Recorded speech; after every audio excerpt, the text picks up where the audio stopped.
A'udzubillahi minasyaitonirrajim. Bismillahirrahmanirrahim. Faslun. Bermula rukun sembahyang itu kata Imam An-Nawawi radhiyallahu anhu 13 perkara. Faslun. Bermula rukun sembahyang itu kata Imam An-Nawawi radhiyallahu anhu 13 perkara. Yang pertama itulah niat dalam hati dan menyebut lafadznya. Sunat jua, maka yang dinamai niat pada sembahyang fardu seperti qasad, ta'arad dan ta'yin. Maka jika qasad usalli namanya, maknanya ku sembahyang, dan ta'arad itu fardu, maknanya menyebutkan fardu, dan ta'yin itu menyebutkan zuhur ataupun asar atau maghrib atau isya ataupun subuh, maknanya menentukan waktunya. Dan jika sembahyang itu sunat yang berwaktu seperti kedua hari raya ataupun mempunyai sebab seperti sembahyang sunat wudu, seperti sembahyang wudu dan gerhana matahari dan bulan, niscaya wajiblah dalam niatnya itu qasad dan ta'yin jua, tiada ta'arad. Dan jika ada ia sunat mutlak, niscaya wajiblah dalam niatnya qasad jua, tiada ta'arad dan ta'yin. Pada sunat itu yaitu menyebutkan lafaz niatnya.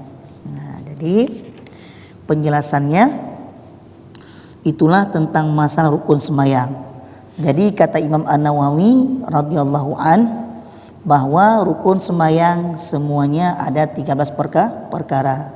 Tetapi ada pendapat yang lain mengatakan ada 19, berbagai macam. Tapi semuanya benar. Tetapi yang maklum, yang sudah kita maklumi, jumlah rukun sembahyang ada 13 perkara. Jadi yang pertama daripada 13 itu, yang pertama niat. Niat itu mesti dalam hati. Jadi yang dikatakan niat itulah qasdu syai'in muqtarinan bi fi'lih. Qasad sesuatu menyertai dengan perbuatan. Kapan kita mau salat, maka disitulah kita niat. Jangan niat salat di rumah sampai ke musalla langsung kita takbir, itu bukan niat namanya, itu cita-cita. Yang dikatakan niat mengqasadkan sesuatu menyertai dengan perbuatan. Jadi yang pertama niat. Niat itu bukan sunat tapi wajib dalam hati. Jadi hukum niat itu wajib dalam hati, sedangkan menyebutkan lafaz niat pada dua bibir ataupun di mulut hukumnya sunat. Contoh begini, kita sebentar lagi ingin mengerjakan sembahyang isya.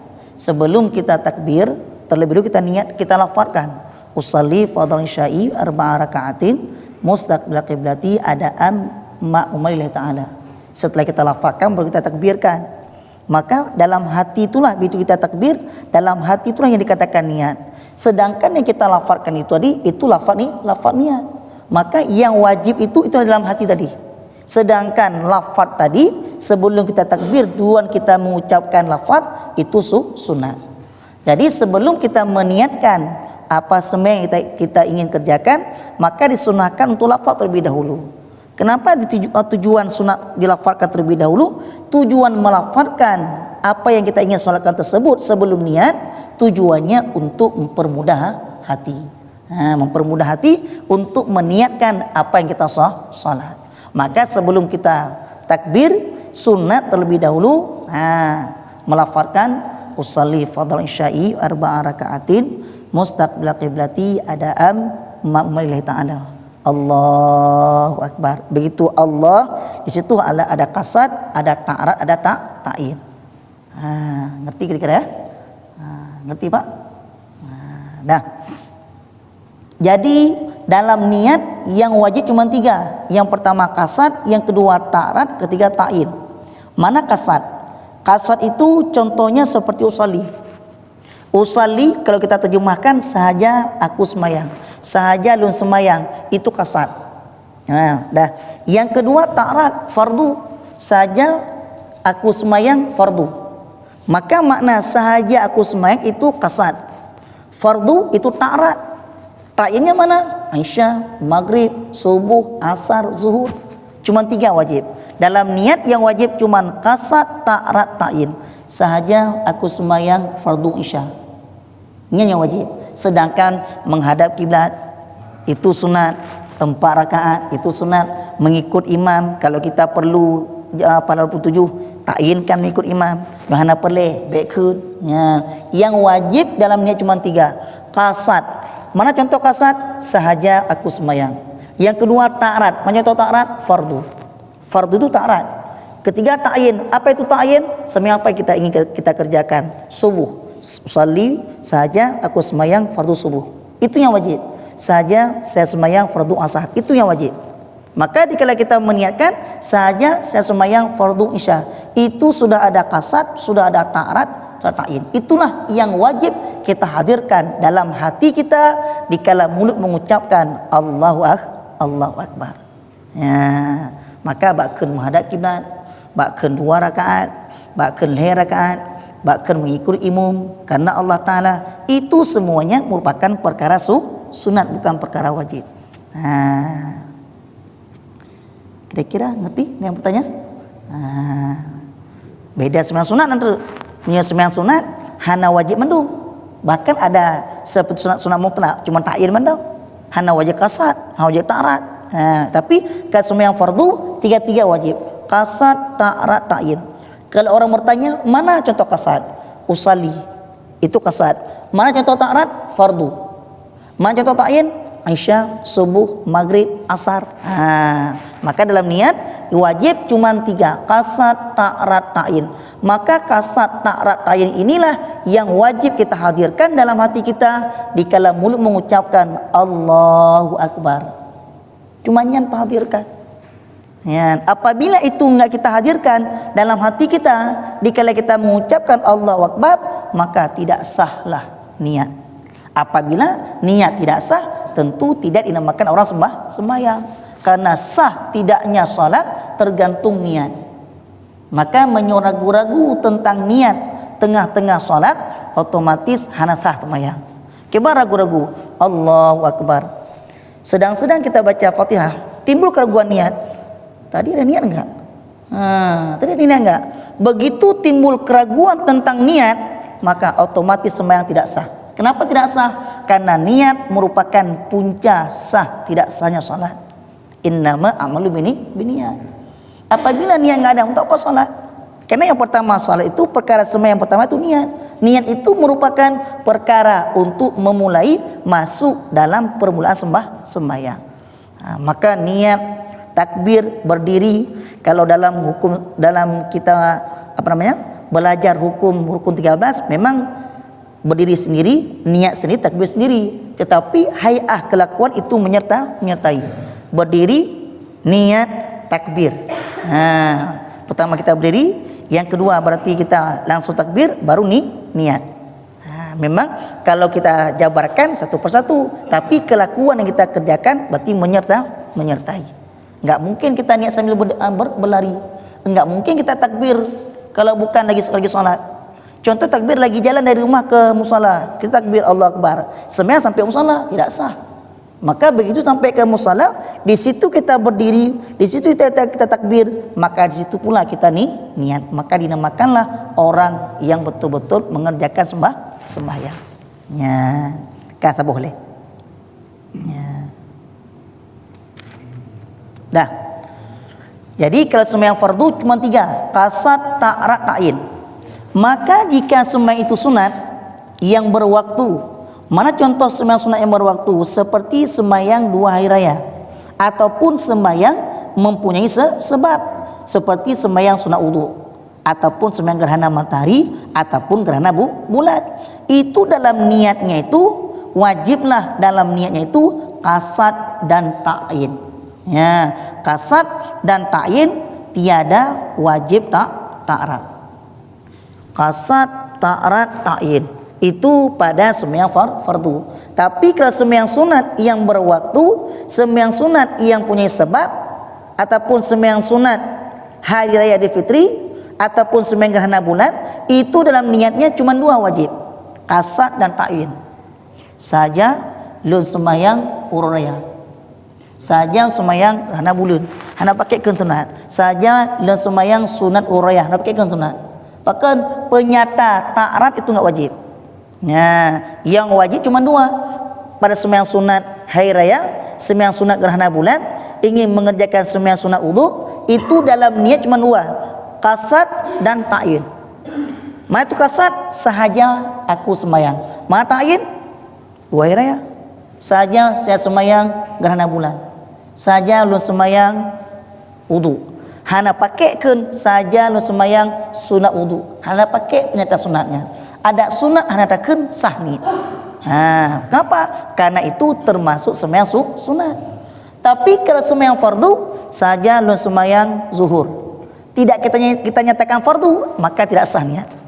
Saja lu semayang asar, saja lu semayang maghrib, tidak pernah kita nyatakan fardu asar, fardu maghrib, maka otomatis niat semayang tidak sah.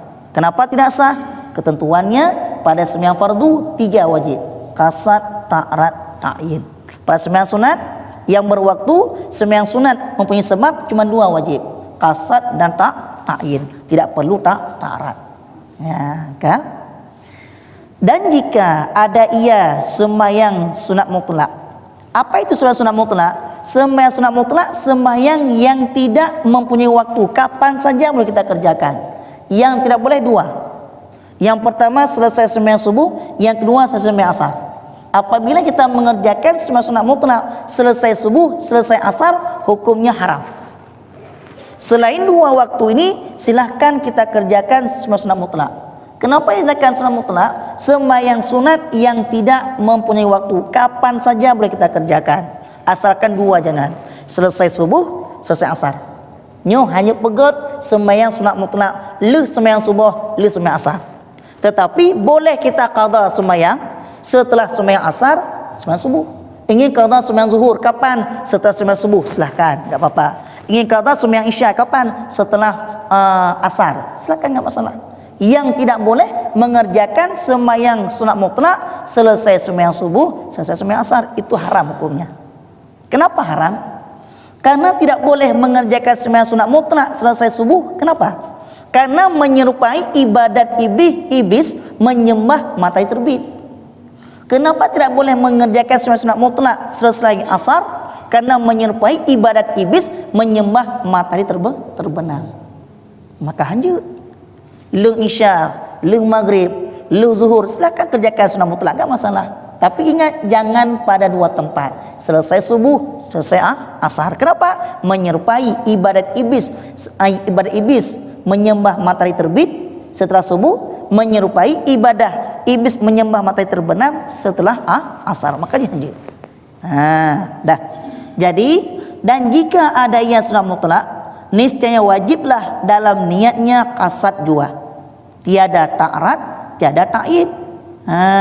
Jadi kalau semayang itu merupakan sunat mutlak, dalam niat cuman wajib qasad.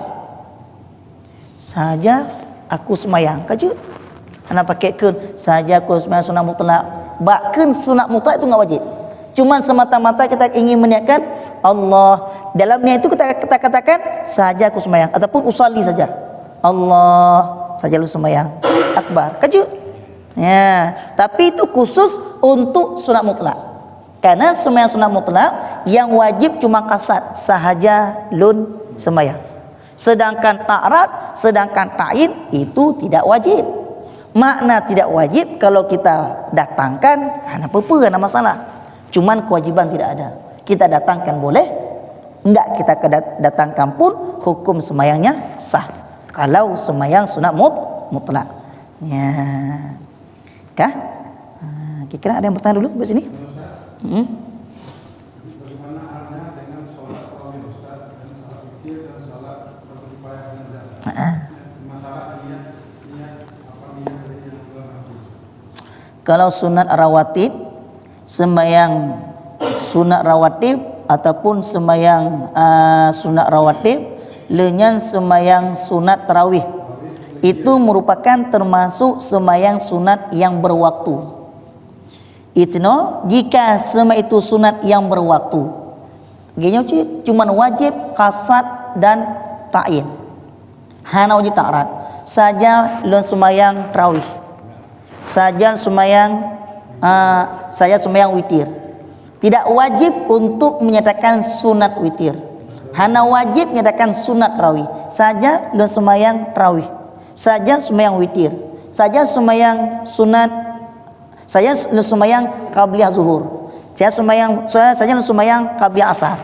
Ataupun saja lu sembahyang ba'diyah maghrib. Hana wajib menyatakan sunat qabliyah. Nah, kenapa? Karena itu semuanya termasuk sembahyang sunat yang berwaktu. Kenapa dinamakan dengan berwaktu? Sembahyang sunat ba'diyah maghrib itu mesti dikerjakan sudah maghrib. Waktu bukan? Waktu namanya. Kan tempat roh. Sembahyang sunat kita kerjakan ba'diyah isya kapan waktunya? Setelah sembahyang isya. Sembahyang sunat qabliyah fajar kita kerjakan sebelum sembahyang subuh. Berarti itu sudah berwaktu. Kalau itu semuanya sembahyang sunat yang berwaktu, maka dalam niat cuma 2 wajib, qasad dan ta'yin. Sedangkan ta'rat tidak wajib. Berarti makna ta'rat tidak wajib sama dengan kalau kita tidak menyatakan sunat kasah niat. Kalaupun kita menyatakan sunat, jecit. Hanafi jecit. Ya, apakah? Karena hana wajib menyatakan ta'rat. Yang wajib cuman qasad dan ta'yin. Hana wajib ta'rat. Ya, gitu Pak. Salat jenazahnya merupakan fardu kifayah. Itu bukan sunat. Niat betul fardu. Fardu itu wajib. Berarti saja lu sembahyang fardu kifayah.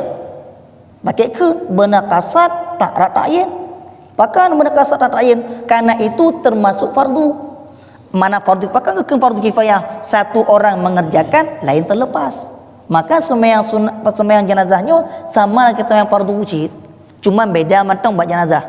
Pakai ke dengan kifayah, ke kifayah karena apabila dalam satu desa itu ada 10 jiwa orang, satu yang meninggal, cuma satu yang memandikan, satu yang mengafankan, satu orang yang menguburkan, satu orang pula yang menyalatkan. Si kurun roh, hanat roh pada tempatnya. Maka 9 orang tersebut gara-gara satu yang mengerjakan maka terlepas semuanya. Itulah makna fardu kifayah. Maka ni benar qasad ta'rat ta'yin. Saja sembahyang fardu kifayah. Nya lagi nya. Ya. Karena dia sama seperti sembahyang fardu. Cuman fardu kifayah. Menyuhur zuhur fardu in. Kalau fardu in itu wajib di atas afrad manusia. Naurung dalam kampungnya tribero, ban tribero wajib sembahyang. Geken dengan fardu in. Dalam kampungnya naurung tribero, cuman tiro wajib, lain hana wajib. Ataupun tiro mantang wajib. So mantang mengerjakan boleh. Itu namanya fardu kifayah. Nah, makanya apabila ada satu orang yang meninggal dalam sebuah desa, tetapi tidak ada seorang pun yang mau memandikan, mengafankan, menyalakan bakar, menguburkan, mandum berdosa. Kenapa? Fardu kifayah. Tapi kalau sudah ada satu orang yang mengerjakan, dia memandikan, dia mengafankan, dia menyalakan, bahkan dia sendiri yang menguburkan, lainnya ibadah rumah. Maka gagal satu orang ini yang mengerjakan fardu kifayah, lain tidak mengerjakan, semuanya terlepas kewajiban. Ini lagi nya. Nah, tapi ingat, kata Rasulullah SAW, barang siapa, sedikit menyeleweng, barang siapa yang melayat ke tempat orang meninggal semata-mata untuk iktibar. Nabi mengatakan kafa bil mauti wa'idan. Memadalah dengan mati itu menjadi sebuah nasihat. Apabila kita pergi ke tempat orang meninggal, itu sama dengan Allah memberikan pahala kepada kita bandingan pahala 1 qiraat. 1 qiraat itu sahabat bertanya, "Ya Rasulullah, ma qiraat?"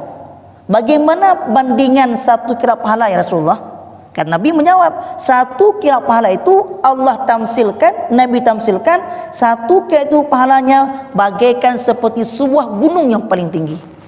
Itu pahala orang yang melayat kepada tempat orang meninggal. Menan gejut dalam pahala haji. Seandainya kata Rasulullah, dia itu setelah melayat ke tempat orang meninggal, habis itu salat atas orang meninggal, setelah itu diantarkan ke tempat Isra yang terakhir, maka ganjarannya Allah berikan dengan 2 qiraat. 2 qiraat pahala. Apa itu 2 qirat? Pahalanya bandingannya seperti 2 buah gunung yang paling besar-besar. Maka menangkah Allah berikan pahala kepada orang yang melayat ke tempat orang meninggal, dia menyalatkan, bahkan dia mengantarkan ke tempat istirahat yang paling terakhir. Narugo rakyat orang meninggal. Tapi syarat, jangan kita pergi tempat orang meninggal sampai sana ketemu sama kawan yang pegah tu ekonomi. Bah proyek tu nah. Pakai apa orang? Orang ipat rumah dengan bela sungkawa. Kita di luar kebiasaan membicarakan tentang masalah-masalah pribadi. Padahal tujuan kita melayat ke tempat orang meninggal, apa tujuannya? Untuk mengambil iktibar. Apa iktibarnya?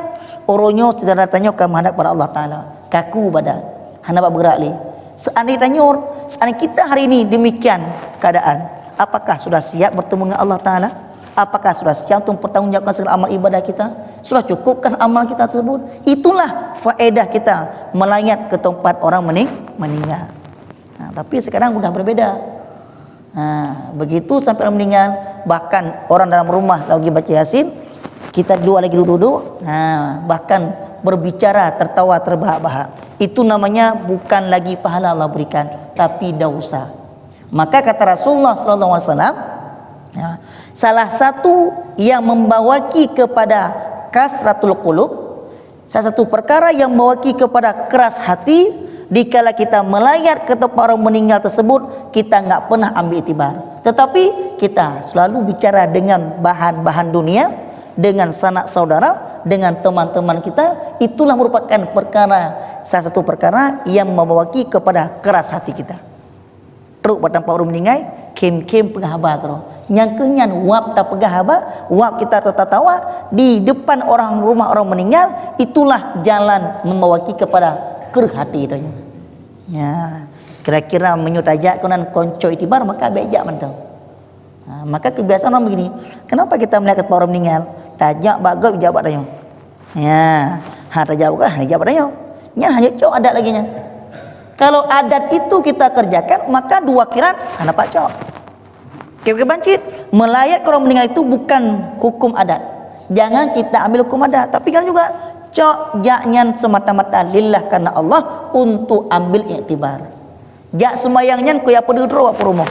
Jak semayang ada jenazah, jak pamnasah, ya intak berkuburan, bukan kita menampakkan diri kita kepada yang punya rumah, tetapi mengharap ridha Allah Ta'ala. Itu baru mendapatkan 2 qirat. Apakah kita selama ini ada demikian sifat ataupun niat kita? Myuhana ke aku? Jak pre berarti. Berarti kau jak pre, jak tujuan untuk peker hati dia. Satu. Yang kedua, ini barang yang adat kejadian. Orang yang mengalihkan kuburan, dia lebih di kurang umum. Ini semua kuburan. Ini kuburan, contoh, ini kita ingin mengalihkan kuburan di atas, paling atas. Ini semua kuburan orang-orang terdahulu. Ne yang kem tina, yang pengahaba tina, yang popo cakra tina, yang kuku ju, yang pengahaba ju, maka itu dosa yang paling besar. Tak boleh. Pengahaba je, pengahaba untuk nyo pada cok cangkunya, keban takunya, itu boleh. Kenapa? Itu semua untuk menghasilkan kuburan beluh. Tapi ya pengahaba, pan orang yang tukang orang, keban orang yang proyek orang. Yang pengahaba kita ngomong lagi-lagi orang lagi gali kuburan, kita duduk di atas nisan orang lain. Nampak kuburan, duduk pengahaba tina, kem-kem tina. Itu merupakan dosa paling besar. Kira-kira itu perbuatan kita bejak mantau. Anak puja, duduk rumah mantaunya. Bek garanya minta dosa. Padahal kita pergi demikian untuk mendapatkan pahala. Gara-gara salah perbuatan, bukan pahala kita dapatkan, tapi dosa besar. Hanjit, tak boleh. Seperti orang melingkari kuburan, ya lingkar kuburan, hanjit dosa besar. Kecuali boleh kita menginjak kuburan itu seandainya kuburan orang tua kita sana, tapi nggak ada jalan untuk sampai ke sana, mesti kita lingkar kuburannya. Itu boleh. Kenapa? Karena musyikah, mudarat.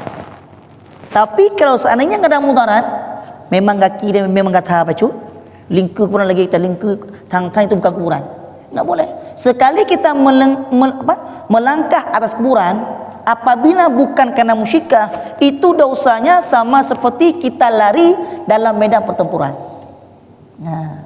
Orang Islam berperang kafir, sedang berkecamuk perang.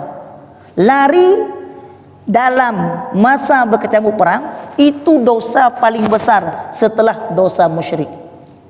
Menangkap dosa orang yang lingkar ke kuburan sengaja. Beda enggak sengaja itu lain. Contoh ada kuburan tapi batu nisan ada lagi.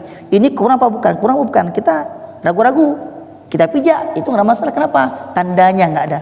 Tapi kalau sengaja ini memang kuburan, sengaja kita injak, kita langkah, hukumnya dosa paling besar. Lanjut. Ya. Dah. Kembali ke dasar. Jadi yang pertama tadi rukun sembahyang niat, yang kedua itulah takbiratul ihram, dan yaitu dengan lafaz Allahu Akbar, dan mukaranahkan artinya menyertakan niat di dalamnya itu wajib, yaitu seperti bahwa dikatanya dengan lidahnya Allahu Akbar serta diingatkan dalam hatinya kuperbuatlah ia, yakni qasad, ta'rat dan ta'yin. Jangan terdahulu daripada lafaz alif Allah dan jangan terkemudian daripada ba alif akbar. Ya, dah. Jadi ketentuan cara niat, yang pertama tadi niat, yang kedua takbir. Takbir itu dengan lafaz Allahu Akbar. Tidak boleh dengan akbarullah. Akbarullah enggak boleh. Ataupun Allah Maha Besar, ataupun Allahu Kabir, Allahu Rahman, enggak boleh. Tetap lafaz yang muayyin Allahu Akbar. Jadi kapan kita niat? Niat tadi kasat ta'rat ta'in tadi, begitu kita katakan Allah, mulai lafaz Allah kita ucapkan, langsung kita masuk ke dalam hati kita kasat ta'rat ta'in. Begitu Allahu Akbar, begitu tiga tadi udah masuk dalam lafaz Allah Akbar. Kalau duluan kita niat, contoh begini, kita niat dulu baru Allah, begitu kita bilang Allah, niat udah setengah, kasat ta'rat udah duluan, begitu Allah cuman ta'yin, itu enggak sah. Kenapa? Karena kasat ta'rat ta'yin itu kita masukkan dalam antara lafaz Allah dengan akbar. Contoh ini lafaz Allah, ini akbar, maka di tengah-tengah inilah kita masukkan. Nah, jangan nanti begitu Allahu Akbar tapi ta'in belum. Itu enggak sah juga. Ketentuannya kasat ta'rat ta'in itu kita masukkan mulai daripada hamzah Allah, dan begitu ra akbar sudah habis. Selesai. Dah. Jadi bagaimanakah cara kita mengangkatkan kedua tangannya? Lanjut ni. Apakah begini? Apakah cara begini?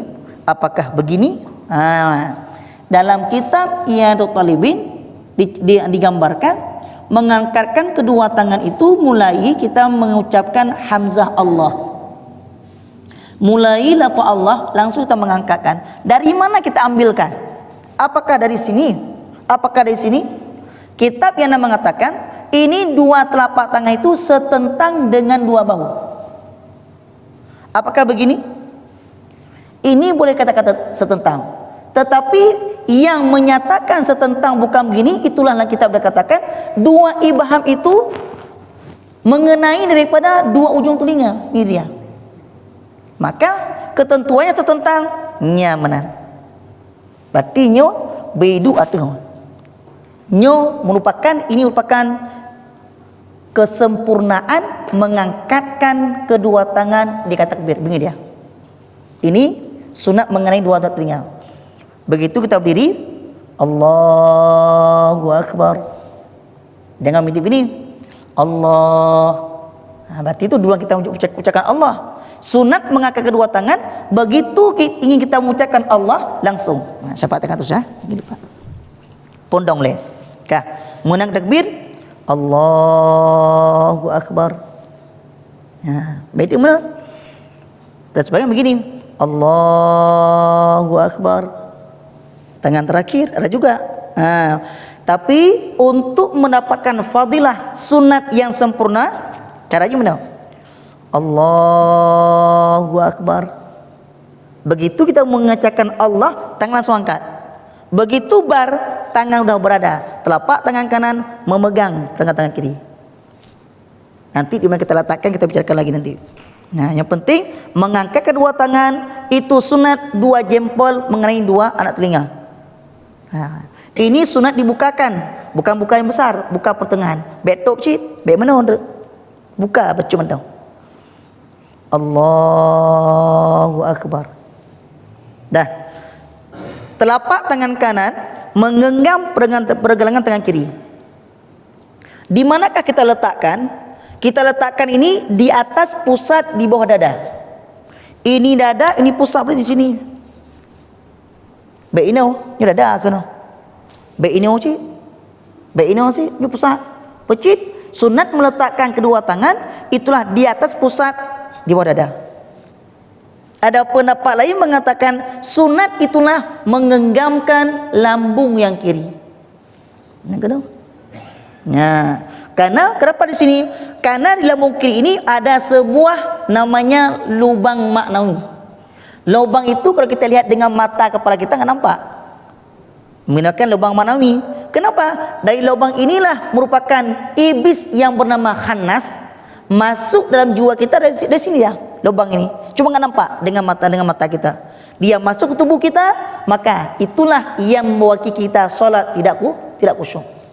Allahu akbar. Dah kita takbir. Cepat teringat. Oh, mana motor balik dah semir mana. Kata pedang bak uro kau jun. Ha, karugo ros semir mana. Itu siapa yang mengingatkan? Itulah iblis tadi. Khannas namanya. Makanya dalam kitab yang dikatakan sebelum kita takbir sunat membaca surah An-Nas. Kalau sembahyang dong bertepat dulu baca surah An-Nas sampai habis. Bahkan itulah supaya jiwa kita tersebut jangan diganggu oleh iblis yang bernama Khannas. Maka dialah yang mengganggu, yang membuat orang tidak khusyuk dalam sembahyang. Itulah tugasnya si Khannas. Iblis Khannas namanya. Dah. Jadi sunat tadi mengangkatkan kedua tangan tersebut setentang dan 2 bahu. Alangkah afdalnya 2 jempol mengenai 2 anak telinga. Nyo menum bawa dengan takbir. Kita mau ruku, Allahu akbar. Dah. Begitu mau bangkit, samiallahu liman hamidah. Nah, ini merupakan fadilah sunat mengangkatkan kedua tangan. Ada sebagian begini cuma angkat saja, Allahu akbar. Dah. Samiallahu liman hamidah. Apakah ada sunat? Sunat ada, tapi kurang sempurna. Yang sempurnanya seperti mengangkatkan kedua tangan dikala takbiratul ihram. Betul ke no? Ya, kah? Ini yang pertama deh. Nah, jadi yang kedua itulah takbiratul ihram, itulah dengan lafaz Allahu akbar. Buka. Seandainya ada pertanyaan, Tengku, ada sebagian manusia ataupun golongan kawan-kawan kita tidak bisa mengucapkan Allahu akbar. Ka gemurno ka helu ka mutun gemurno hanjekeun Allahu akbar. Hanjekeun Allahu akbarnya. Tidak bisa dengan bahasa Arab. Bagaimana cara takbirnya? Apakah dengan jalan diam? Itu dikhususkan dalam kitab Yana apabila tidak bisa dengan bahasa Arab Allahu akbar, khusus tok ba takbir. Apabila memang betul-betul tidak bisa dengan lafaz bahasa Arab, sudah dia belajar, maka hukumnya boleh diterjemah sebagaimana bahasa. Mesti hanya Allah akbar, boleh dengan terjemah Allah Maha Besar. Boleh. Tapi ingat, cuman boleh menterjemahkan pada takbiratul ihram. Nanti ketika kita meruku kan bisa Allah akbar. Apakah betulnya Allah Maha Besar? Oh, hanya leh. Kau terkebih no. Nah, Allah Maha Besar. Dah baca Fatihah. Jika kita mau ruku, Allah Maha Besar. Nyanyi leh. Biar pegang bahasa Aceh nah. Ataupun bahasa Jawa-Jawa nya berarti semayang. Kita baca kira enggak bisa ini aja. Dah, enggak bisa. Ini aja. Anda pakai ke. Biar terjemah tu. Allah Maha Besar. Dah, samiallahu hamidah. Begitu turun, Allah Maha Besar lagi. Nya berarti semayang. Kenapa tadi dikata takbir boleh? Karena takbir itu merupakan belum masuk dalam sembah. Itu merupakan perkara pertama. Awal perkara masuk kita dalam sholat, maka boleh terjemah. Tapi syaratnya boleh terjemah apabila memang betul-betul tidak bisa dengan bahasa Arab. Hanjit aku, baik hanjit murno leh. Murno muroro membulin-bulin meton-ton hanjit baru je kan terjemah. Tapi hana kan? Tapi mana Pak? Karena kitab mengatakan boleh terjemah pasti ada. Nak jadi apa di? Menyuhananya mungkin kepegah. Apabila tidak bisa dengan bahasa Arab, setelah dia belajar sekian lama belajar nggak bisa, boleh terjemah. Maka kelaginya berarti sebagai manusia dalam dunianya hanjitkan bahasa Arab, maka boleh terjemah. Ini lagi nya. Urung bisu. Ya. Urung bisunya jid dengan isyarah ataupun dengan suara bisunya. Bisu je itu. Yang kenya lafaz takbir bagi mereka itu boleh. Ataupun dia nggak ngomong, ini aja. Boleh juga, ada masalah. Pakan, karena itu mutarak. Yang penting need yang penting apa? Cuma katanya yang bisa orang sempurnanya wajib niat. Pakan, karena itu merupakan takbiratul ihram tertain dengan lafaz Allahu Akbar. Ya, oke leh. Ini pengalaman. Dulu saya pribadi pernah mengikuti salat berjamaah di kalangan niat cita-cita. Kalau kita tidak tahu bahwa imam niatnya cita-cita, gimana salat imamnya yang baik? Misalnya imam tu udah niat di rumah dia. Cita-cita, aliran itulah.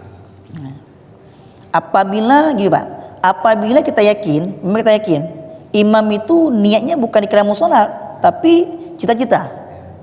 Contoh ni rumah, untuk masa takbir itu, tahu kita demikian, memang itu caranya, hantar ikut. Tetapi sebaliknya apabila kita enggak tahu, itu enggak ada masalah. Contoh mesti, kita enggak tahu rupanya imam itu cuma takbirnya Allah Akbar, dia enggak pernah niat Allah Akbar. Tanya ikut kucuk dulu sama yang. Rupanya dia enggak niat. Tapi kita enggak tahu, tetap sembahyang kita sah. Cuman ini yang menanggung dosa semua makmum. Ya, kita sah. Pakai karena niat itu orang perbuatan hati. Yang tahu niat diri dan dengan Allah Taala. Karena itu rupa niatnya. Memelekat rupa. Betul. Karena itu merupakan perbuatan maknawi yang tidak bisa dinampakkan dengan zahiriah. Acikun niatnya pakai ban ni, acik gambar ni hanya. Tapi coba gambar rukuk, berbentuk dia rukuk. Tapi coba gambarkan niat. Bagaimana niat itu? Enggak bisa kita gambarkan. Kenapa? Karena dia merupakan perbuatan hati. Maka enggak bisa kita gambarkan. Jadi masalah sekarang takbir Ustaz. Iya. Pernah saya temukan, sering saya temukan di kampung saya, salah satu masjid. Di imamnya itu mengangkat takbir berkali-kali. Untuk imam Ustaz.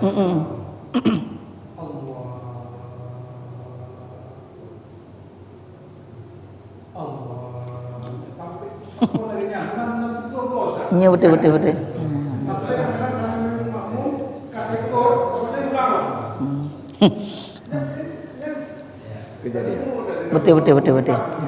Yang mana? Ya.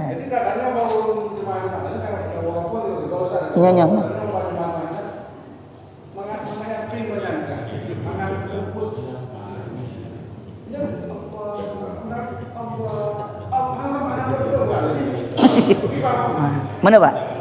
Itu namanya ada sebahagian dalam jiwa kita itu bersifat dengan was-was. Was-was itu dia takbir Allahu Akbar. Hana yakin nyansah ni. Bertakbir Allahu Akbar. Hana yakin lah. Ya, maka was-was itu mesti dapat was-wasnya. Contoh lebih Allah lupa trip kan. Nyanjak likut cok lekuk upram likut je. Yang kena ubat dia. Ya, Allah pengam likut. Yang kena ubat je. Sebab itu enggak pernah berubah. Karena sifat was-was itu enggak pernah berubah. Contoh tidak orang tu. Ada sebagian orang dikira dia itu ingin perlu dicoba je kan. Menyuhana abi'i tanpa munjing. Hana yakin kan? Itu was-was itu perbuatan syaitan. Nah, maka maka hukum fikah dibina atas dhaniyah bukan yakiniyah. Dan tu cuba je kiranya itabur kau suci kacut, dak dua buah gayung, kacut nama masalah. Tapi mesti naik ilmu agama. Baik cuk yakin ya. Nyo mana cuk? Kenapa dia Allahu Akbar? Hana yakin. Allahu Akbar. Orang ikut bahkan kalau ikut Allah bakar lah. Tapi ada syarat.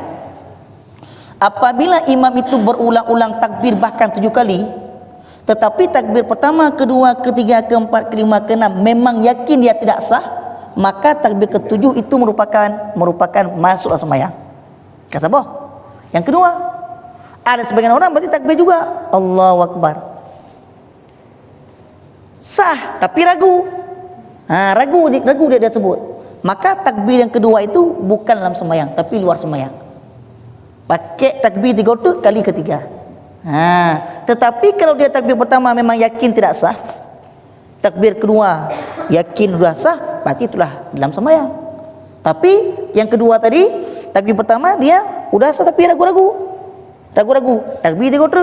Yang takbir kedua itu bukan dalam sembahyang tapi luar sembahyang. Maka wajib takbir kali yang ketiga, itulah dalam sembahyang. Maka berhati-hatimu. Nya takbir tapi berpah-pah je. Kiranya hana apa berarti makanya kita begitu solat bukan begitu langsung takbir, bukan. Menandang sembahyang, hadirkan hati le betul-betul seakan-akan ilku nak Allah Taala. Betul-betul kita menghadap Allah Taala. Hadirkan hati, jangan fikir-fikir barang dunia kita buangkan sebentar, maka kun babah astagfirullahalazim telawut babah baca surah An-Nas, betul-betul hati jiwa dalam ibadat baru kita Allahu Akbar. Pai dua weh. Ti bapa weh. Nyo hana menentu solat Allahu Akbar. Kenapa? Mengedah jamaah. Itu salah perkara.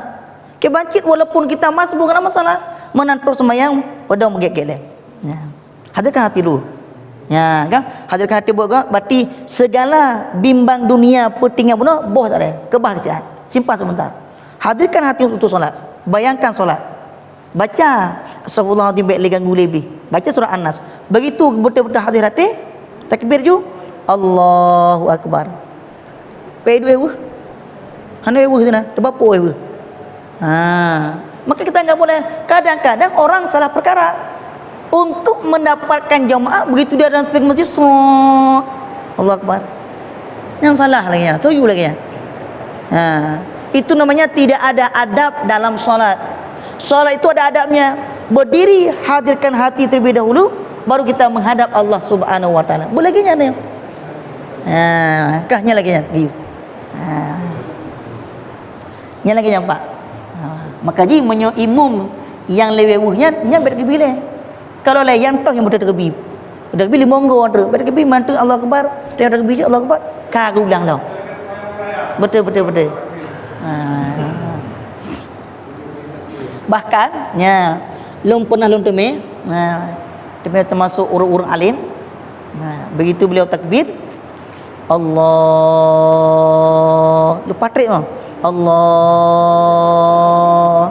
mana aku membayang Allah ukuran 2 minit baru apakah itu salah? Ada katalah karena ilmu beliau itu lebih tinggi ilmu kita. Kadang pakibanlah niat menurut mereka itu. Nyobatannya ni dah reganya. Kadang menyunit urungnya ke mana? Menghadirkan rukun 13 dalam takbir. Ada katalah ulama rayu takbir Allahu Akbar. Salah, hanya kenalah. Kenapa? Karena ilmu itu lebih tinggi dibanding katanya. Kecuali orang biasa lagi tanya je. Apa kau nak begini? 4 5 lagi ana. Tapi kalau orang itu ilmunya lebih tinggi daripada kita, bahkan dia ulama, enggak boleh kita caci maki. Kenapa? Karena ilmunya lebih tinggi. Le kitab kita mainnya. Maka jawab main lagi nya. Kah? Itu yang kedua. Adapun sebab wajib memukaranahkan niat di dalamnya itu karena ia mula-mula perbuatan sembahyang. Kenapa niat itu merupakan mula-mula yang mesti ditakyinkan, dihadirkan dalam hati? Karena niat itu, takbir itu merupakan awal-awal daripada perbuatan sembahyang. Itu yang kedua. Yang ketiga berdiri betul bagi orang yang kuasa, jika ada sembahyang itu fardu, dan jika tiada kuasa berdiri maka duduk, dan jika tiada kuasa duduk maka berbaring atas lambungnya yang kanan, dan jika tiada kuasa berbaring maka terlentang, maka kakinya ke kiblat dan ditinggikan kepalanya dengan bantal, dan jika tiada kuasa yang demikian maka dengan isyarah hati jua, dari karena tiadalah jalan kelepasan sekali-kali pada meninggalkan sembahyang itu selama ada lagi akalnya. Jadi perkara yang ketiga rukun sembahyang itulah berdiri. Berdiri bagi orang yang kuasa pada sembahyang fardu. Ya. Ladum beda arun. Nyo gejak dari sini sampai utapang gejak. Tapi nyon tudung sembahyang haik. Ya kadu. Itu enggak sah. Kalau dia berjalan dari rumah ke simpang sanggup. Tapi begitu dia berdiri solat kedua enggak sanggup. Pak beda. Gejak ke pasal kedua maka berdiri pada sembahyang fardu itu bukan sunat berdiri, wajib berdiri. Karena berdiri itu termasuk rukun sembahyang yang ketiga. Wajib berdiri pada sembahyang fardu bagi sewajib berdiri bagi orang yang kuasa berdiri. Bahkan dalam kitab dibayangkan kita berdiri enggak sanggup. Nah, tetapi ada sebuah dinding. Dikala kita bersandar di dinding, sanggup kita solat. Seandainya kita pindahkan dinding, sungguh kita tersungkur. Maka wajib berdiri bersandar samping dinding. Dunang kewajiban dia. Ngada ada lagi nya aku hanya pakam punyo orang yang rebah. Tapi dikala kita macam ada kursi ke ada kayu kan, dikala kita bersandar, sanggup kita berdiri. Seandainya dipindahkan barang itu, sungguh tersungkur kita. Maka wajib berdiri sekalipun kita bersandar. Maka zaman sekarang aneh, bahkan ajaib. Kita bukan puno. Dia berjalan dia sanggup, tapi kenapa berdiri itu solat enggak sanggup? Kita duduk di kursi. Maka ingat, sebagus-bagus orang solat dengan duduk bukan atas kursi. Segok-gok duduk sembahyang duduk itulah duduk di atas bumi. Lagi dia duduknya. Lagi duduk dari awal. Kalau ada kursi dia duduk. Kadang-kadang ada sebagian orang dia enggak sanggup berdiri. Duduk di kursi. Tapi dia kuasa untuk rukuk lagi sempurna, kuasa untuk sujud. Tapi sujud dua antara sujud enggak dia kerjakan sempurna. Karena akan mengadu ada kursi. Gimana hukum sembahyangnya? Tidak sah. Anggota fardu sembahyang yang bisa mungkin kita kerjakan sempurna. Yang tidak mungkin kita kerjakan sempurna, maka boleh dengan yang duduk. Ini orang rata-rata kalian orang yang sembahyang teradu ada kursi, duduk, rukuk isyarah, sujud isyarah, semua isyarah. Bahkan ada sebagian orang cuman berdiri enggak sanggup. Tapi kalau dia sujud sanggup. Kalau duduk sujud sanggup. Tapi hana pegaknya duduk syarah mandum. Lanjut sembahyang. Lan sembahyang yang mungkin kita kerjakan sempurna. Yang tidak sanggup baru boleh isyarah. Sekalipun rukuk itu kan wajib. Sujud itu kan wajib. Tidak itu wajib. Duduk atau sujud itu wajib. Maka hanjit pegat isyarah apabila kita mampu mengerjakan. Kita bayangkan sekarang, apakah semua orang sembahyang atas kursi tersebut memang semuanya enggak sanggup sujud? Apakah semuanya memang enggak sanggup untuk duduk atau sujud? Cuma diri urunnya bisa menjawab. Maka kepada kita, sebaik-baik sembahyang sambil duduk, bukan duduk atas kursi. Yang kursi zaman Nabi, pada kursi zaman Nabi. Yang kedua ada bumuk, akhirnya duduk dari awal ya. Lagi sembahyang Allah Akbar.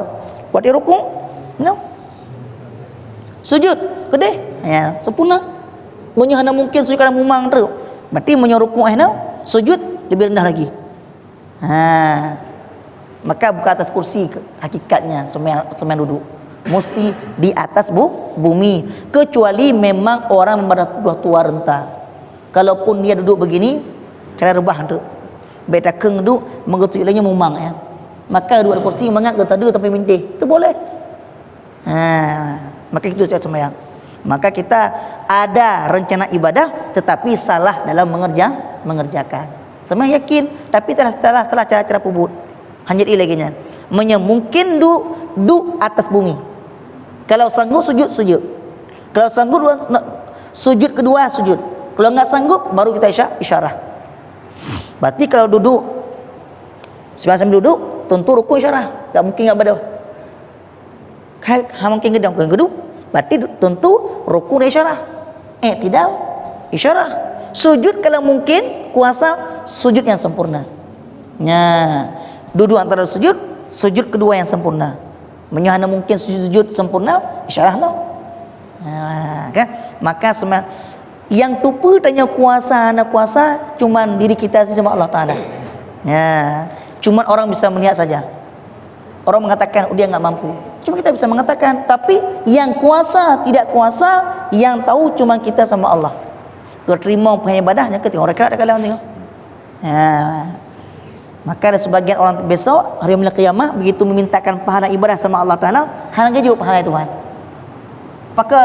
Karena amal ibadah yang dia kerjakan sebut dia sembahyang ada, tapi cara mengerjakan sembahyang hanya sesuai dengan ilmu syariat. Lagi apa katanya? Itu yang ketiga. Jadi apabila solat tidak sanggup sambil berdiri, duduk. Tidak sanggup berduduk, maka berbaring di atas lambung yang kanan, seperti orang ditidurkan dalam kuburan.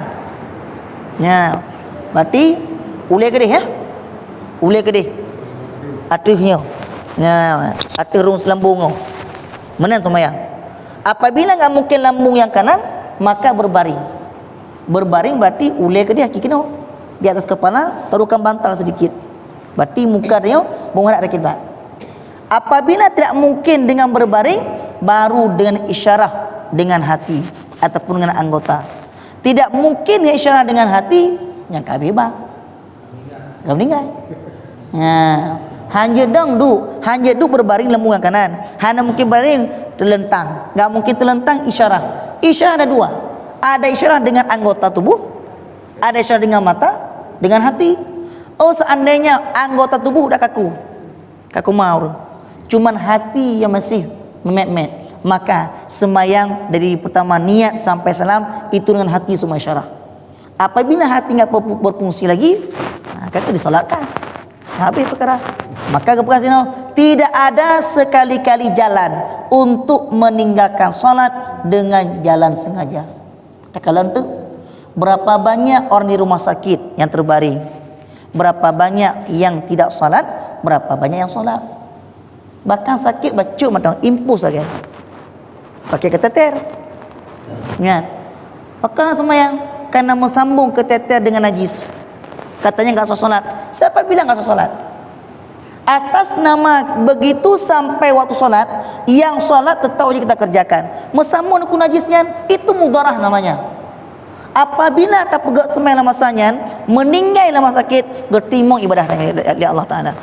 Tetapi efeknya dikala kita sakit, bersambung keteter kita dengan tubuhnya, sembahyang hana tapi kian sembahyang pam meninggal dengan sakitnya. Geikap li Allah Taala, pading roh sakit. Tibulun ke tali Allah Taala hana sembahyang. Maka hana jalan tu dengan sembahyang. Baik dalam cana menon tu. Nyo temu rumah sakit, pakai sakit. Sembahyang qada rumah tu, mana ka pulih sembahyang rumah tu. Hana jalan. Salat begitu sampai wajib dikerjakan. Apakah kita salat dengan jalan sempurna? Apakah dengan jalan duduk? Apakah dengan isyarat? Apakah dengan hati? Apakah dengan wudu? Apakah dengan tayamum? Yang penting salat wajib dikerjakan. Penuh penghalang.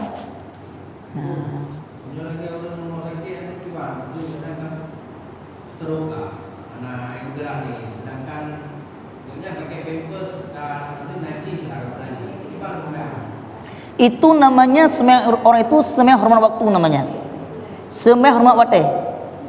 Walaupun pakai pampers, sekalipun pipis dalam pampers, begitu sampai waktu tetap dia ujar sembahyang. Hanya mungkin tak buang putih ada. Kita buang sebentar-bentar. Memang udah pipis. Contoh lagi orang salsul bol, tak ingnya. Memang itu penyakit, memang dia itu kelakuannya. Tetap begitu sampai waktu. Kalau enggak mungkin kita berwudu, tayamumkan dia. Tetap dia wajib solat walaupun kan bernajis. Itu namanya sembahyang hormat waktu. Seandainya dia meninggal dan kurang sakit, tapi tetap dia solat, ibadahnya diterima oleh Allah Ta'ala. Hanya kena ikap Allah Ta'ala orang kira. Tetapi kalau dia enggak solat, begitu sakitnya dia enggak solat, kan dipikir enggak solat, padi muro rumah sakit. Nah, tipu rumah sakit. 2 bulan rumah sakit. 2 bulan dia enggak solat. 2 bulan ketakat oleh malaikat tolongnya. Ya, wajib sembahyang. Apabila meninggal, maka salah ibadahnya, terima oleh Allah Ta'ala. Tetapi yang kita solat tadi hormat waktu, yang pakai pampers, kita solat dan di rumah sakit, demikian solat kita ada pakai pampers sebulan, tiba-tiba sembuh kita, pulih dah. Tahu rumah pakai sehat, niat atas sebulan wajib qada rumah. Ya, pakai qada rumah. Begitu saya wajib qada, karena sembahyang tadi itu bukan sembahyang sah, tetapi sembahyang hormat waktu. Pakai sembahyang hormat waktu. Seandainya kita meninggal dalam keadaan sakit, hana kenong ikab Allah Ta'ala, hana kenong azab Allah Ta'ala. Ya, cuma orang kadang-kadang membuat pengertian kepu sembahyang ku hansah pakai teter pampers baik baik. Hana boleh kerja sebenarnya. Yang penting menentu di sembahyang wajib sembahyang yang boleh pegang. Yang mungkin bersihkan, silakan bersihkan. Apabila enggak mungkin, memang dua stroke, udah kaku maunya, tapi dia masih sadar, tetap wajib sembahyang. Maka tidak ada sekali-kali jalan untuk meninggalkan solat. Selama nyawa mantau melekat dengan tubuh, tetap sembahyang wajib kita kerjakan. Hana bak tinggal. Ya. Kah? Ya. Setelah itu yang keempat, itulah membaca Fatihah dan Bismillahirrahmanirrahim. Itu merupakan satu ayat daripadanya Fatihah. Maka wajib dalamnya itu memeliharakan tertibnya dan segala tasydidnya dan segala mualatnya, dan menyempurnakan bacaannya dalam berdiri. Maka tiada wajib ia pada rakaat orang yang masbuk. Jadi yang keempat, rukun sembahyang yang keempat itulah membaca Fatihah. Sebelum membaca Fatihah, wajib membaca dulu Bismillahirrahmanirrahim. Kenapa demikian? Karena mazhab Imam Syafi'i mengatakan apabila dia baca Fatihah tidak dimula dengan bismillah, maka hansah Fatihahnya. Kenapa demikian? Karena Imam Syafi'i berpendapat Bismillahirrahmanirrahim itu merupakan sebahagian ayat Al-Fatihah, satu ayat daripada Al-Fatihah. Makanya kalau kita sembahyang di Masjidil Haram, itu rata-rata imamnya begitu Allahu Akbar langsung Alhamdulillah, enggak dibaca bismillah. Misalnya apabila kita meyakinkan imam itu apakah dengan sir tidak membaca bismillah, saya ikut. Enggak saya ikut. Kenapa enggak saya ikut? Karena kita mengikut seorang imam itu yang tidak sempurna baca Fatihah, saya ikut. Tapi kalau kita meyakinkan, oh berarti imam ini mazhab Maliki misalnya, mereka itu ada baca bismillah, tapi bismillah bukan jihar, sir. Bismillahirrahmanirrahim. Baru dijarkan alhamdulillah. Kalau kita meyakinkan demikian, silakan ikut, sah hukumnya. Tetapi apabila kita meyakinkan si imam ini walaupun dengan sir memang tidak membaca bismillah, hanjit ikut. Hansa ikut. Maka saya ikut karena imam itu tidak sempurna membaca surah Al-Fatihah. Ya, ini lagi nya. Ya. Maka dikala kita membaca Fatihah tersebut, itu segala makhraj, segala tasydid, segala kesempurnaan Fatihah, segala mualat-mualatnya itu semuanya wajib diperhatikan. Ya. Kadang-kadang untuk imam, kadang-kadang imam tersebut dikala dia membaca Fatihah kurang fasahah. Apabila fasahahnya kurang, ia bisa membawa kepada berubahnya makna, itu harus ikut. Contoh misalnya, ya, imam itu dikala membaca surah Ihdinas siratal mustaqim, kan dengan qaf, tapi imam baca Ihdinas siratal mustaqim. Nah, yang wajib para. Mau beda para leh. Kita sebagai makmum begitu imam bacakan Ihdinas siratal mustaqim, kita mungkin mendengar, wajib peringatkan Ihdinas siratal mustaqim, kita baca belakang, ni ke zikir. Rupanya imam itu memang nggak bisa membaca qaf. Ulang lagi dia, ihdinas siratal mustaqim. Puno tiga tu. Iklim makmum, ihdinas siratal mustaqim. Imam ulang lagi dengan kalimah yang sama. Kenapa purno ya? Para aju, hantar ikut. Nah, kenapa? Karena imam itu tidak fasahah dalam membaca surah Fatihah. Nabi ke. Nah. Gimana? Gimana? Hanya janji ikut leh. Hanya ikut leh. Dalam hati benar para mengikutkan hanya leh. Baik dia punya rukun macam belum tak ikut ke. Cuman baik je sebagai tuhmah orang lain, kita itu kira-kira jangan begitu dia ruku kita ruku. Berarti begitu dia yang tidak boleh kita ruku. Hanya pakai jaga jarak ni. Baik dia imam ruku kita ruku juga. Tapi kita ada para imam. Yang tidak ikut imam muka ni. Makanya imam itu yang pertama yang diwajibkan pada imam itu merupakan fasahah dalam bacaan tajwidnya. Makanya makanya dalam kitab dikatakan imam yang qari itu tidak sah mengikut imam yang ummi. Sidra urung qari. Qari itu orang yang fasah dalam bacaan. Rupanya yang menjadi imam itu seorang yang ummi. Ummi itu bukan mama. Ummi itu orang yang bacanya kurang fasahah. Maka orang yang qari ini tidak sah dia salat mengikut seorang imam itu bacanya ummi, kurang fasahah. Hanya ikut. Kecuali fasahah cuman kurang. Makhraj pas, cuman suaranya agak sedikit enggak bagus, itu enggak masalah. Yang penting bacaan ra betul, lam betul, sad betul, la betul, ta betul. Yang penting. Makanya kalau kita sembahyang tidak pas tentang makhraj Fatihah, maka hana pun sembahyang mono-mononya leh. Ihdinas siratal mustaqim. Hanya baik-baik sembahyang leh. Hamzah. Yang mononya leh. Maka sebelum kita salat wajib belajar huruf hijaiyah terlebih dahulu. Wajib yang mono Fatihah leh. Begitu sudah sempurna Al-Fatihah, maka kita baru salat. Kemudian sembahyang cuaca-cuaca keluar rumah. Tapi begitu kita baca Al-Fatihah, sikit hoi po, bahkan berubah maknanya. Apa teman kalau kali 50 tahun ke, tapi tak lengu baca Al-Fatihah, mantong lagaan teka baca, contoh mesti lagi nya. Apa teman anu guna? 50 tahun kita solat, semuanya tidak sah. Lebih-lebih dalam solat orang misalnya dikafir pada kata-kata iyyaka na'budu wa iyyaka nasta'in. Nya berarti dalam kitab di atas iya ada tasydid, tekankan iya. Tapi kalau diringankan enggak ada pakai tasydid, iya kena budua, iya kena nasta'in. Apa maknanya? Matahari kami sembah, matahari kami minta pertolongan. Kalau kita baca dengan iya kena budua, iya kena nasta'in, tekankan pada iyanya, itu bermakna hanya engkau ya Allah kami sembah dan hanya engkau ya Allah minta pertolongan. Tapi kalau kita hilangkan tasydid dengan diringankan dengan kata iya kena budua, iya kena nasta'in, maka bermakna matahari kami sembah, matahari minta pertolongan, lan tumayang kafir. Padahal dalam solat kita menghadap Allah, tapi gara-gara salah bacaan lan tumayang kafir. Yang pengabar mah seorang salah. Saya kita sendiri. Kenapa? Karena tidak ada ilmu dalam beramal. Naginya. Ini panjang mandang. Yang tidak wajib untuk membaca Fatihah ataupun tiada wajib untuk menyempurnakan Fatihah, itulah si masbuk. Apa itu masbuk? Seseorang makmum yang tidak bisa menghabiskan membaca surah Al-Fatihah dikala imam berdiri.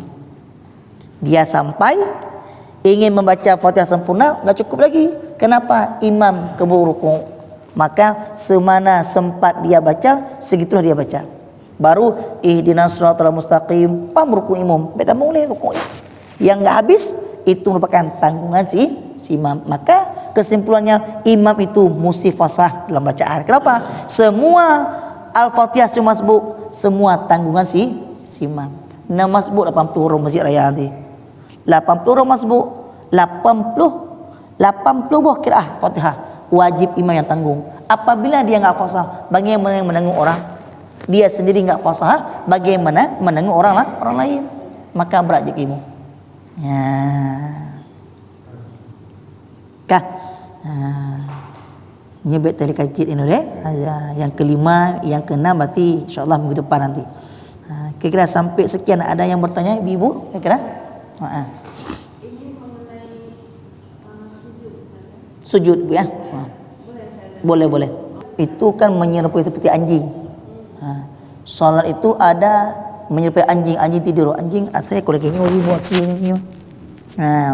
Makanya Nabi mengatakan jangan perbuatan demikian untuk solat. Maka beda sujud laki-laki perempuan cuma letak tangan saja. Kalau laki-laki gini Bu, kalau laki-laki dasar begini sunatnya. Gini dia. Cuma enggak bisa begini kalau kita berjamaah. Pang buka lagi nyuka pakai tujuh dulu. Ya, maka sederhanakan. Begini saja ya. Dan lagi jangan pernah begini. Begini nyokanya yang merupakan anjing. Asyik muka gini buat kium. Maka bilangnya tegapkan begini ya. Nah, ini laki-laki. Kalau perempuan ini dua bahu ni melekatkan pada bagian dadanya. Yang mana? Nah, itu bagi perempuan. Lekatkan kedua ini pada bagian dada. Kalau laki-laki bukakan. Bed tu ragang tunjuk lagi. Yang bencong. Ya, tapi ragang bertahah. Bila monyo tiro, lagi apa kau? Tiro. Yang gini. Kalau kita berjamaah, hanya mana? Kali enggak. Maka lagi ya, itu bedanya. Yang kedua, seorang perempuan itu kebiasaan kita melihat begitu dia sujud, kamu muka panjang, ambil, dihantarkan muka ke depannya. Begitu dia sujud, bukan lagi atas sajadah, atas mukena, paham? Ini enggak sah. Tidak sah seorang perempuan, bahkan laki-laki, sujud di atas sebuah benda yang benda itu lengket dengan tubuhnya. Bergerak benda itu. Kau kena, apa ada kau sujud? Aci berdoa tiga. Pemukena mantang hidup basah, je. Dia ikut naik juga. Berarti enggak sah. Kecuali mukena yang besar. Mukena orang pakai pam, lagi tidak warak. Mukena begitu kita pakai dia melorot, panjang sana. Sampai tulis lagi orang pakai baju pengantin seloyornya, panjang sana. Begitu kita sujud, di atas mukena. Tetapi kita duduk antara sujud, kita rukuk, kita berdiri, dia enggak bergerak. Kenapa? Karena panjang. Itu enggak masalah. Tapi kalau mukena itu tersebut, begitu kita berdiri, ikut juga lari. Kenapa pendek? Maka enggak sah demikian. Maka jangan biasakan seorang perempuan begitu mau sujud, ambil mukena, hamparkan ke depan. Ini biasakan ya, hansah sujud. Ya, maka dikatakan dalam kitab tidak sah sujud di atas sebuah benda itu melengket dengan tubuh kita, bergerak dia. Tetapi sah sujud di atas sebuah benda bergerak yang melengket dengan kita, tetapi apabila kita bergerak dia tidak bergerak karena panjangnya, itu orang masalah. Lagi orang yang pakai ridak Arab, ridak panjang 5 meter, tanya panjang 1 meter kotong ni kan. Begitu dia pakai lidah, ujung lidah di sini. Tapi begitu dia rukuk, dia sujud, dia berdiri, ujung lidah enggak gerak-gerak. Kenapa? Karena panjang lidahnya. Itu enggak masalah. Gitu Bu. Ada lagi? Gini Pak. Yang pertama, Nabi mengatakan sholli salatan muwati'. Itu merupakan salah satu jalan khusyuk sembahyang. Yang kedua dalam kitab Yanah dikatakan tadabbur qiraah. Makna sholli salatan muwati', begitu kita salat Allahu Akbar, berarti sebelum kita salat pikirkanlah seolah-olah ini merupakan salat terakhir kita. Setelahnya kita meninggal. Seandainya ini merupakan salat terakhir kita, khusyuk enggak kita salatnya? Bayangkanlah kata Nabi, salat yang ingin kita kerjakan ini bukan salat paling terakhir. Ini salat terakhir kita. Setelah itu kita langsung meninggal menghadap pada Allah Ta'ala. Salat yang terakhir. Begitulah bayangkan kira-kira semua tersebut. Yang kedua kata Nabi, untuk khusyuk salat itulah tadabbur qiraah. Artinya apa? Antara hati dengan mulut itu mesti menyatu. Bersinkron. Kema sinkron ini. Begitu ini mengatakan Allahu Akbar, hati kan niat. Berarti hati enggak menjalan ke tempat lain. Begitu mulut mengucapkan iftitah Allahu Akbar kabira, hati langsung memaknai apa kita baca tersebut. Itu namanya tadabbur qiraah. Kalau kita enggak bisa mengartikan apa kita bacakan, berarti hati ikut baca apa kita baca. Allahu Akbar kabira, walhamdulillah katsira, hati ikut juga. Itu merupakan salah satu jalan untuk khusyuk dalam salat.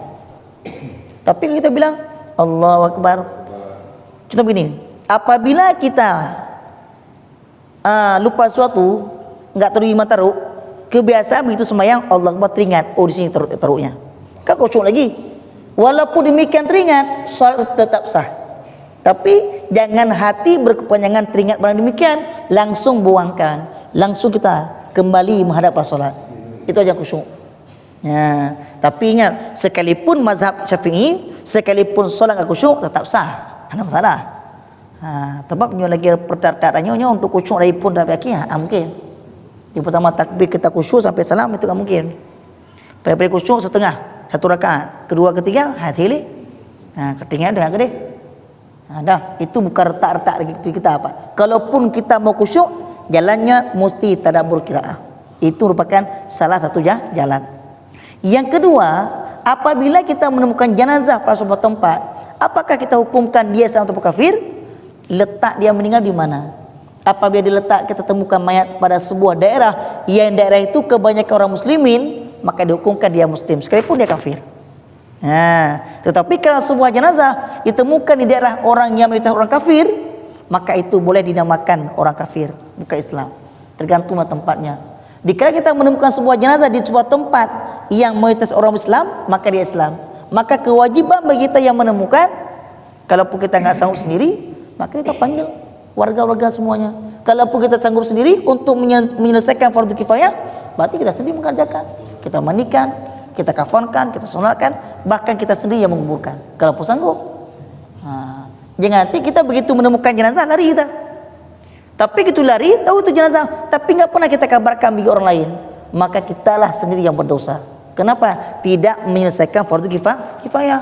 Tapi kalau kita menemukan jenazah, cuma kita enggak sanggup menyelesaikan fardu kifayah sendiri, kita bilang sama warga setempat sebut, sana ada jenazah. Yang kita bilang dulu. Tetapi mereka enggak mau mengerjakan, sedangkan kita bukan orang kampung situ, maka terlepaslah kewajiban kita. Maka dimanapun orang meninggal, yang hakikat wajib menyempurnakan fardu kifayah di tempat orang itu meninggal. Misal meninggal kampung kita duluan yang wajib fardu kifayah. Apabila kampung kita ini memang semuanya manusia enggak ada lagi, tinggal dua manusia, satu meninggal, ini enggak sanggup sendiri, tetap wajib. Tapi jika kedua-duanya meninggal, sahabat kampung dua tu lain tu ada, maka wajiblah orang kampung lain untuk memandikan, mengafarkan, menyalakan. Tetapi apabila dalam warga itu masih banyak orang jiwanya, dua orang meninggal, maka kewajiban pertama orang warga sini.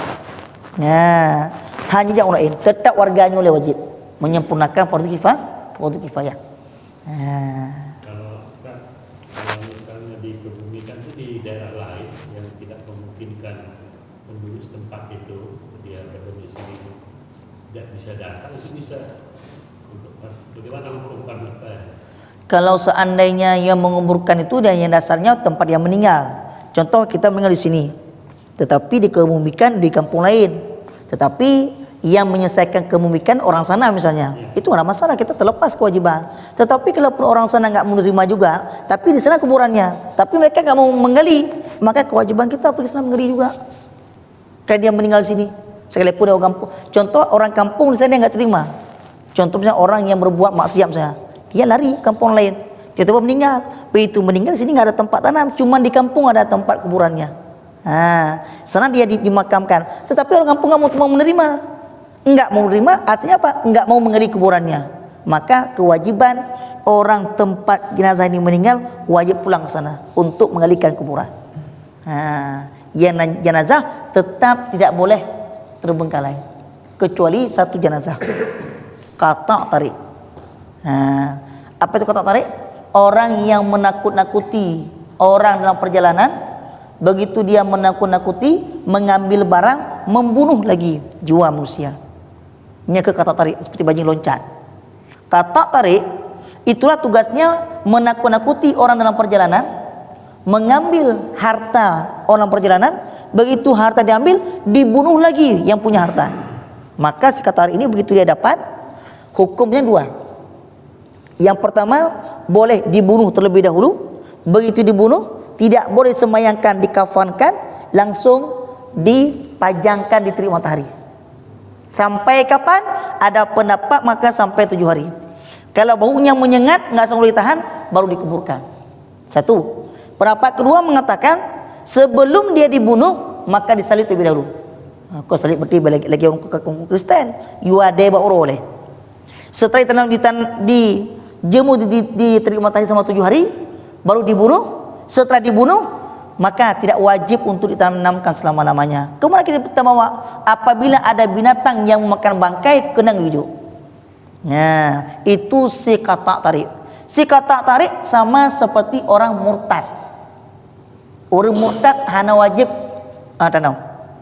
Orang murtad apabila dia yakin kita lihat dia murtad, begitu dia meninggal dari Islam dia masuk kafir, maka hana wajib pemanau, hana wajib kafan, cuman tanam wajib.